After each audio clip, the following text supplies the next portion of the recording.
Bom, boa tarde. Então, aqui a gente está com a nossa aula que vai iniciar sobre as características gerais do átomo, tá? Então, a gente vai falar um pouco.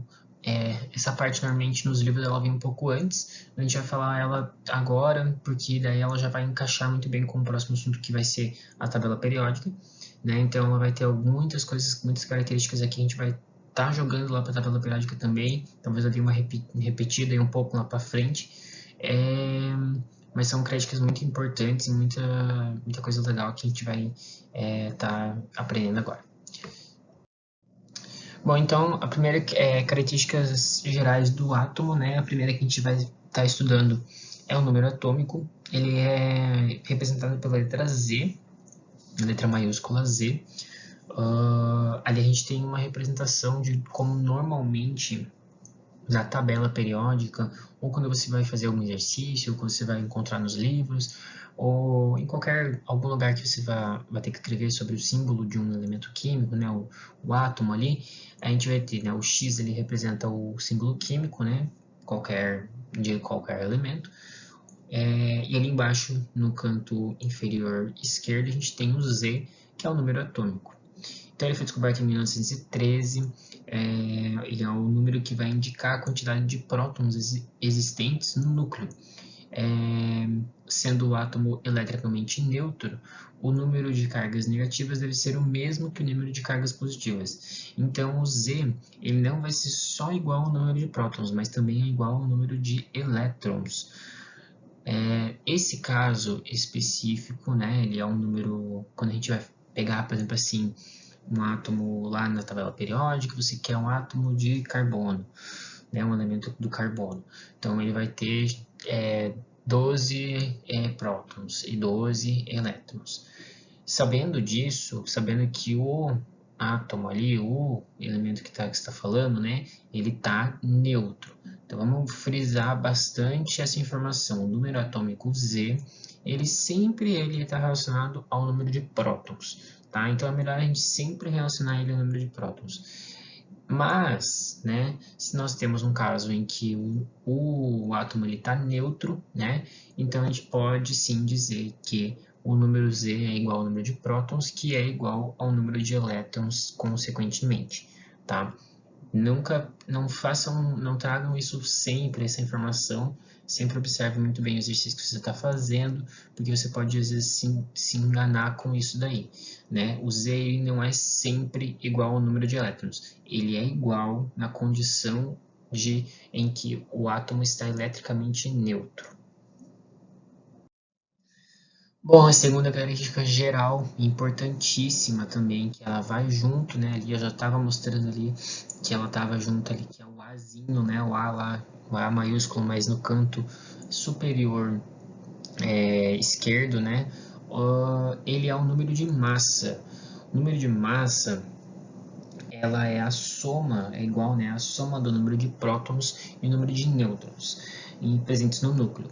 Então lembram lá quando eu estava falando que o Rutherford ele descobriu lá que tinha o núcleo, né, o núcleo bem pequeno, né, e que ele falou que era onde se encontrava o núcleo e se encontrava a massa. Por que que é a massa, né? Era onde repelia e tal, porque tá onde está a massa daquilo ali, que é onde estão as cargas positivas e blá blá blá, então é isso daí. Então, voltando para aquela ideia lá, né, dita lá por descoberta por Rutherford, a gente traz essa relação. O número de massa, né, é a quantidade que tem ali de prótons e nêutrons dentro desse núcleo. Ou seja, o A, número de massa A, é igual a P, que é o número de prótons, mais N, o número de elétrons, de nêutrons. Ou a gente pode colocar a relação também que é A igual a Z, que é o número de prótons ou o número atômico, né? Mais N, que é o número de nêutrons. Então, essa segunda relação, ela é mais para alguns exercícios, assim, é só para você fixar aí, também tem essa fórmula aí. Às vezes o exercício ele vai te dar o número de massa, o número atômico, e não vai dizer ele é o número atômico ou é o número de prótons, ele só vai falar, o número atômico é esse. E você quer descobrir o número de nêutrons. Então é só fazer a relação ali, mudar, jogar para o outro lado subtraindo, né? Daí você descobre o número de nêutrons. Ou às vezes ele vai te dar o número de prótons e de nêutrons. Enfim, é só algumas relações diferentes aí que a gente tem para a gente encontrar o que a gente quer no exercício. É mais uma relação para a gente lembrar para qualquer lista de exercícios que vai ter, vocês vão ter para resolver, aí vocês vão ter que usar. Bom, outra característica geral, né, que a gente tem, voltando já mais aí, bem especificamente aí, já temos um quadradinho aí da tabela periódica, né, ele tem algumas informações que depois vão ser faladas, então não se atentem muito a isso ali, mas de novo a gente pode estar vendo ali o número atômico e o número de massa, sempre vejam que eles podem estar trocados, tá, ele vai estar identificado normalmente na tabela periódica, vocês podem ficar tranquilos que vai estar aparecendo lá para vocês, onde vai, quem que é o número de massa, quem que é o número atômico, né, ou a massa atômica que está ali dizendo, o nomezinho bem junto, mas enfim, o que a gente vai falar agora é sobre a outra característica que a gente tem, que é o elemento químico. O elemento químico nada mais que um conjunto de átomos, né, formado por átomos de mesmo número atômico. Então, um átomo de ferro, mais outro átomo de ferro, mais X átomos de ferro, vão formar o elemento químico do ferro. Então, é ali que a gente tem o seu símbolozinho, F, o E minúsculo, tem que se atentar a algumas nomenclaturas, formas de escrita, porque você pode estar confundindo, né? Então, a química isso é muito importante. Notem ali, né, o ferro, o Fe, o E minúsculo, é muito importante que sempre seja minúsculo, porque ele pode se confundir com outra coisa, tem outras siglas que significam outras coisas, então a gente tem que se atentar um pouco a isso aí e ficar de olho, tá? Bom, outra característica que nós temos, né, do átomo são os íons.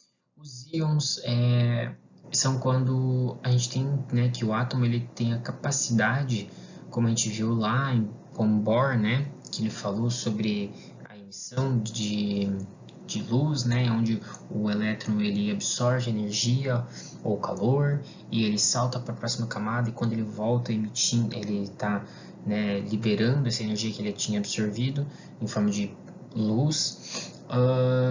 Então, outra coisa que a gente pode ter, outra característica muito que é geral do átomo, é a capacidade de ganhar e perder elétrons. Isso ocorre muito nesse ganho ou perca de energia. Então a gente tem as espécies que vão formar, que são os íons, que é quando você tem uma espécime de um átomo que ele está com um elétron ou a mais ou a menos. Lembram que quando eu falei lá ali que o número atômico ele é igual ao número de prótons quando o átomo está igual ao número de elétrons quando o átomo está carregado, está neutro, né? A carga dele está neutra. Os íons são a prova de que não se pode levar sempre em consideração que o número de prótons e elétrons é o mesmo. Porque nesse caso aqui a gente tem duas provas ali, que são os íons, eles são distribuídos em dois diferentes. Uns íons positivos, que são os cátions, e o outro é o íon negativo, que são os ânions. Eu vou falar sobre eles ali. Mas enfim, só para dizer daquela parte lá, a gente não pode dizer que sempre é aquilo, porque nesse caso aqui a gente tem ali, 5 prótons e 3 elétrons. E ele é um átomo, só que ele é um íon. E no outro a gente tem 3 prótons e 5 elétrons. E ele é um ânion, ele é um átomo. Então o Z é igual a 3, mas o elétron é 5. E o P é 3. Então ali a gente vai ter uma diferença. Então a gente tem que sempre estar muito atento sobre isso. Bom, então aí, os íons positivos, né, são formados quando um átomo perde um ou mais elétrons, resultando assim em um sistema elétrico positivo, em que o número de prótons é maior do que o número de elétrons, né? Então são os cátions. A gente tem uma imagem que está aí mostrando, né? A gente tinha 3 prótons, 3 elétrons, um átomo neutro, então a gente vai perder um elétron, a gente tem 2 elétrons, 3 prótons, um cátion, tá? ele vai estar carregado positivamente. Por quê? Porque a gente tem mais cargas positivas, né? Então, a gente tem uma carga positiva a mais. Então, seria dizer que aquele átomo, a gente não sabe de que elemento, então X ele vai estar aparecendo no canto superior direito, vai estar aparecendo uma carguinha positiva ali para identificar que ele não está neutro, ele está positivo, carregado positivamente. Passando aqui para as características gerais do átomo, íons negativos, eles são formados quando o átomo ganha ganha um ou mais elétrons, resultando assim num sistema elétrico negativo, em que o número de prótons é menor que o número de elétrons. Então ali a gente tinha 3 prótons, 3 elétrons, átomo neutro, a gente ganhou um elétron e temos uma carga negativa a mais, né? Então, novamente, um elemento X, um elemento químico X, com uma carguinha negativa lá em cima, identificando que a gente tem um elétron a mais do que a relação entre prótons. Então, assim, a gente sempre vai estar voltando para essa parte do átomo neutro. Então, quando a gente está falando de íons, sempre tem que lembrar, os íons eles não estão neutros. Qual que é a relação normal dos íons, do átomo? Na tabela periódica vai estar aparecendo lá, número atômico é tal. Então, o próton é o número atômico X, né? O número atômico 12, por exemplo. Então, tem que ter 12 prótons. Mas estou com uma carga positiva lá em cima, estou com uma carga negativa lá em cima. Volta lá, vê qual que é o número atômico, vê qual que é o número de prótons e vê quantos elétrons você está tendo. Aí você vai descobrir. A relação que nós temos aqui é assim, a gente sempre vai estar fazendo a perca ou ganha de elétrons, tá? Então é isso que vai mudar entre o nêutron ou o átomo carregado, né? O íon, no caso. Então a gente vai estar sempre vindo para essa relação. Se tem alguma coisa diferente, não está neutro, ou ele está perdendo ou ele está ganhando elétrons, tá? Então a gente tem que sempre focar nessa parte aí. Os prótons não vão mudar, mas os elétrons podem mudar, sim, você tem essa característica e tem que descobrir se é um cátion, se é um ânion, está com mais, está com menos, quantos mais, quantos a menos, sempre vai estar identificando, e para a gente saber, a gente sempre tem que voltar lá no número atômico, o número de prótons ser conhecido, se ele já está falando que é o número de prótons, para a gente saber o quanto que está mudando, né? Bom, então aqui a gente tem mais uma característica geral, né, dos átomos, que é a semelhança atômica. Então, muitas vezes a gente tem um grupo, né, são 4 características aí que os átomos, a vasta diferença, né, o mundo químico é muito grande, a gente tem muita coisa, muitos elementos, muitos átomos diferentes, com características diferentes, então a gente vai ter algumas semelhanças aí. A primeira semelhança que a gente tem é os isótopos, são quando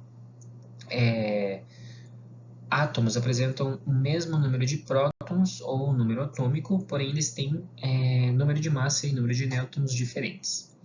Tá? Então a gente pode observar que eles têm o mesmo número atômico.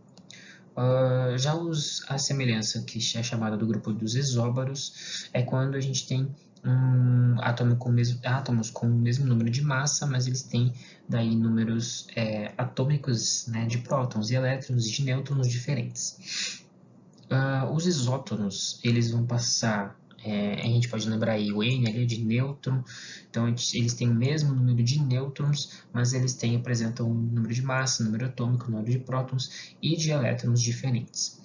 E o último que nós temos é os isoeletrônicos, ele é quando os átomos apresentam o mesmo número de elétrons, né? A gente não tem um exemplo ali para estar colocando ali, mas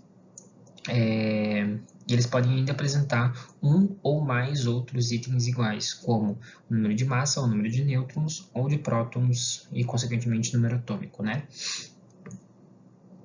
Bom, agora que vocês têm algumas informações aí, a gente tem algumas características do átomo, semelhanças, diferenças. Então, a gente tem um exercício, né, uma lista de exercícios, tá no material de apoio, e você tem que resolver e entregar para mim. Obrigado pela atenção, e é isso.